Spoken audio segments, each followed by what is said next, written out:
ఆత్మ బంధువులందరికీ నా యొక్క ఆత్మ ప్రణామములు.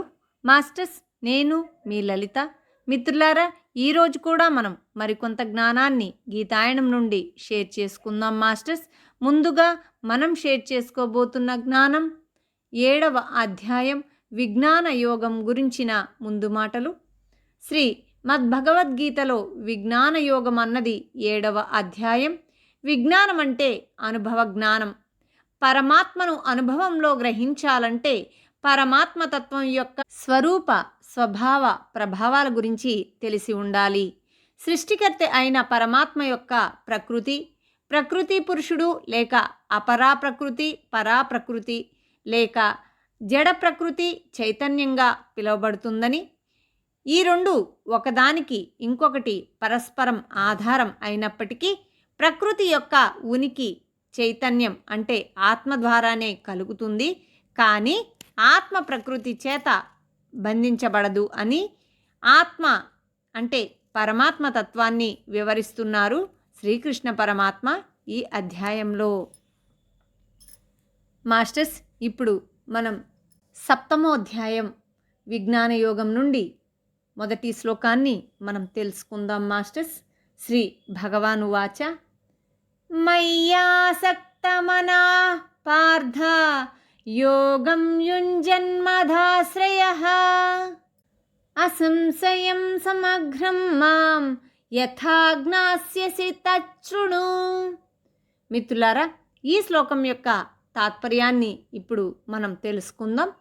శ్రీకృష్ణ భగవానుడు చెబుతున్నాడు, నాపైనే అంటే ఆత్మపైనే మనస్సు నిలిపి నన్నే ఆశ్రయించి యోగరతుడైన వాడు నిస్సంశయంగా మరి సంపూర్ణంగా నన్ను ఎలా తెలుసుకోవాలో చెబుతాను విను.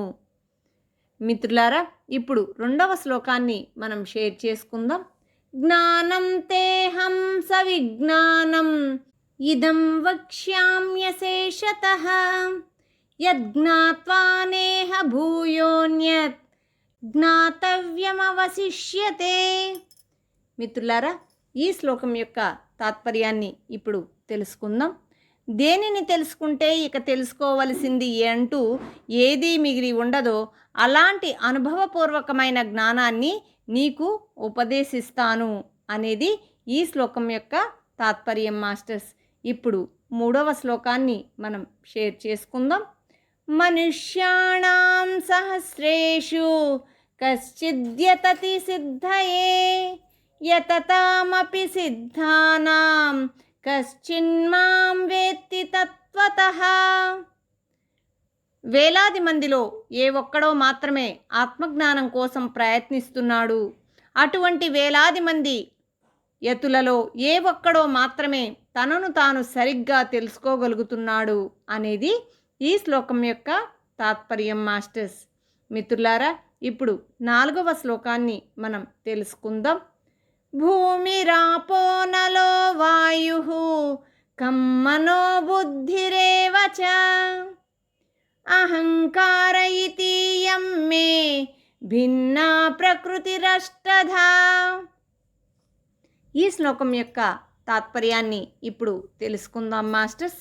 నా యొక్క ప్రకృతి భూమి, నీరు, అగ్ని, వాయువు, ఆకాశం, మనస్సు, బుద్ధి, అహంకారం అనే 8 భాగాలుగా విభజింపబడి ఉంది.